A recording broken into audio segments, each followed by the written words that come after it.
Natural nails usually tend to grow in different directions. Today I will have a client who have naturally growing upwards nails, and I'm going to fix that. And this is my favorite part about doing nail extensions, because you can fix anything you want and transform any nails into any length and shape of your choice. Coming up. Hello, I'm Anastasia, and today I have a client with long, beautiful natural nails with gel overlay. But it's been a while, more than a month, since she did that overlay, so now 4 nails out of 10 are broken, and we can also see that most of her nails are growing upwards. And in this video, we are going to fix that. Recently, under one of my videos, I received so many comments that doing nail extensions or fake nails overall is something from the devil. Everything should be natural and people should take care of their natural nails. I definitely agree with the second part, but as for the first part, I think that some people have beautiful shape of their natural nails, and they definitely look great when we have short or medium length.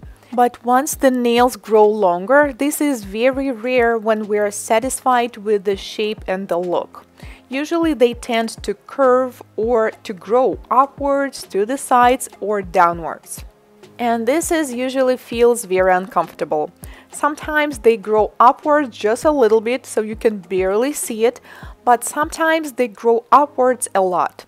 And in this case, I think the best solution is to do extensions instead. I shared what we are going to do with Sophia. This is the name of this client, and she 100% agreed with me. She said, yes, I actually like the way nail extensions look, especially when you make them longer.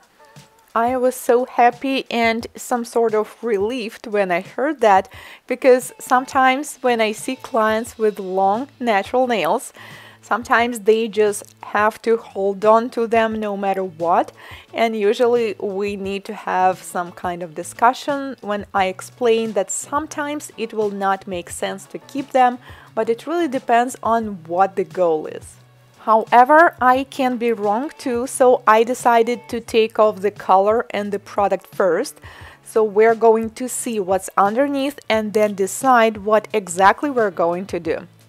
Most of these nails have product lifting underneath, including this one near the cuticle, and that's because these nails are outgrown a lot.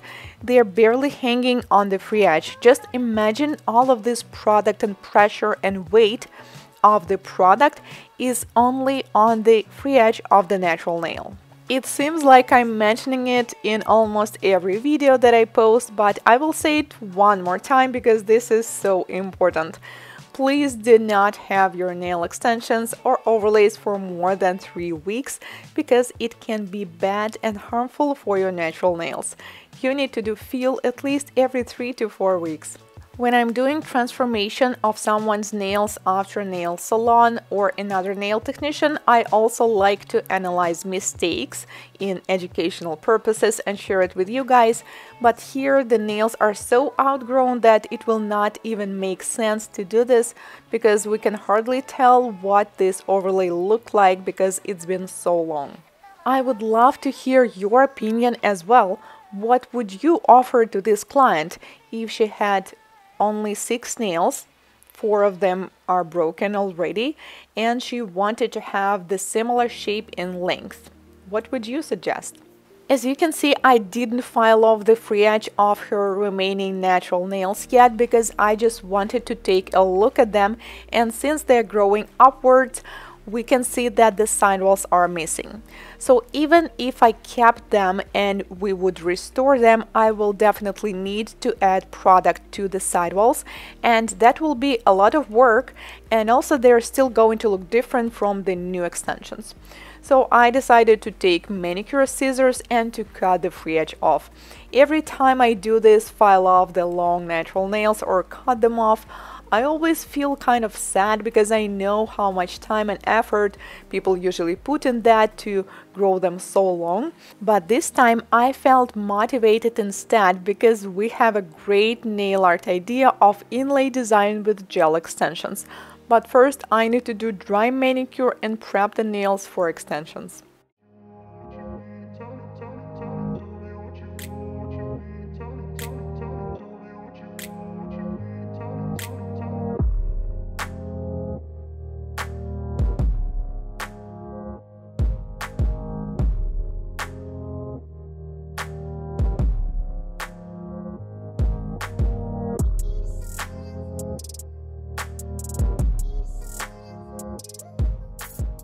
I finished manicure and cuticle care, fit the form, and now I apply dehydrator, non-acid primer, and a thin layer of the base coat.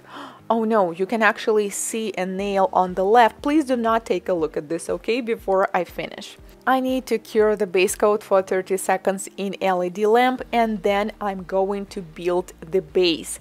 And I will be using clear gel since we are doing inlay design, and my goal is to make it super light and a little transparent. Transparent gel will be the perfect solution. I'm using medium consistency, and yes, it's kind of hard to see it, especially through the camera, and we're going to do a similar length and shape that she had originally. So we're doing traditional almond shape. I do not apply too much product yet because this is only the base, so it is super thin now. Cure for 30 seconds, and then I'm going to use a purple shell and hollow flakes and some glitter, of course. But this shell seems kind of big, so I'm going to crush it a little bit more so we will have smaller sized particles. Then I apply hard gel and do not cure because we need to apply flakes and some glitter, and then I apply it on top, but I'm not going to cover the entire nail. I would like to leave some transparent spots. I'm sorry about my hair that appears in the frame from time to time, but I really wanted to take a look a little closer. I also focus on hiding the free edge of the natural nail because we do not want it to be visible once it grows longer. You can simply freeze cure it for 10 seconds, that will be enough, and then I add more hard gel in the middle and add some shell. Okay, then we need to freeze cure it again, and before I encapsulate it, I'm going to add a little bit more gel around the shell, because if you will take a big drop of the gel and encapsulate it right away, some part of the air, known as bubbles, can get inside. So to avoid that, I recommend you to seal it a little bit first, cure for 10 to 20 seconds, and then you can seal it again. I love doing this part because when you seal it with gel, it looks like a lens. Now the shell and the hollow flakes are sparkling like crazy, and it already looks so beautiful. But do not forget that we also need to build the correct structure of the nail. The cuticle area should be thin and the stress area should be the thickest one. And then we cure for 1 minute in LED. Then it's time to take off the form and the application is finished. As you can see, we don't really need to file a lot. I just slightly need to shape the free edge and the sidewalls, and then I'm going to use the buffer to buff the surface of the nail because I like when the cuticle area and the sidewalls, everything is super smooth. 180 grit file is enough to do that, and filing and shaping usually do not take more than 10 minutes for both hands. Then we can wash the hands, and it's time for the favorite part of the service. I call it wow part, when we seal it with the top coat. First we can see the matte nail, but once you apply the top coat, this is when all the shine, the pearl and the sparkles come out. This was the first time when Sophia had some kind of inlay design, and she was over the moon. And I have to admit, I like it too, so I even decided to do something similar for myself. Looking at this design once it's sealed with the top coat is so satisfying, so I just couldn't stop. But at some point we need to cure it for 1 minute in LED and the design is finished. Let me know, guys, what do you think about the design we just created and about the transformation. So I intentionally made this shape looking a little downward, so we will have a little room. Once her nails grow longer, they're still not going to look upwards right away. Thank you so much for watching. If this is your first time here on my channel, consider subscribing, as I post nail transformational videos just like this one every week. See you in my next one. Goodbye.